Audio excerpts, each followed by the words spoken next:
আসেন আসেন আসেন, আমাদের এই পালোয়ানকে যে হারাতে পারবে আরে ওখানে কি হচ্ছে? তাকে 1,00,000 টাকা পুরস্কার দেওয়া হবে। তিনি হলেন 3বারের গোল্ড মেডেলিস্ট। 1,00,000 টাকা পুরস্কার? যে দেখি তো। বাবা, আমি এই পালোয়ানকে হারাবো। পারবি তো? তাহলে কি আজকাল ঘোড়াদের রেসে গাধাও অংশ নিচ্ছে? এই বুড়ো আমার বডি দেখে ভয় করছে না? আর এত সাহস কিভাবে হচ্ছে তোমার? বাবা, এই সাহস আমার আল্লাহ দেশে, আর ওই আল্লাহ আমাকে সাহায্য করবে। ভাই বুড়ো বেশি সাহস দেখাচ্ছে, হাতটা একটু ভেঙে দেন তো। আচ্ছা ঠিক আছে, এই সামনে বসেন। খেলা শুরু করো। আল্লাহ, তুমি সাহায্য করো আল্লাহ। আমি জিতে গেছি। কিভাবে সম্ভব? কি হলো?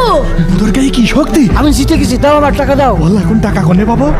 চাচা টাকা তো না। না না, তোমরা কথা দিয়েছিলে আমার টাকা দেবে, দাও তাড়াতাড়ি টাকা দাও। তোর কাছে কি টাকা আছে? না ভাই, আমার কাছে টাকা নেই। এই তোর কাছে কি টাকা আছে? না ভাই, ও চাচা, আমার কাছে তো টাকা নেই। আপনি ফোনটা নিয়ে যান, একদম 20,000 টাকা। আচ্ছা ঠিক আছে।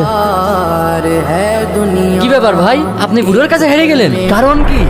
তাহলে শোন, বাবা একটু হারিয়ে যাও বাবা, আমি খুব বিপদে আছি।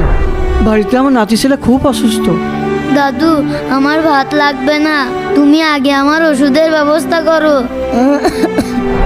বাবা তুমি আজকে হারিয়ে যাও। আচ্ছা ঠিক আছে, দেখছি। আমি জিতে গেছি। বন্ধুরা, আমি দাদুকে এভাবে জিতিয়ে দিয়ে ঠিক করেছে কি? কমেন্টে অবশ্যই জানাবে।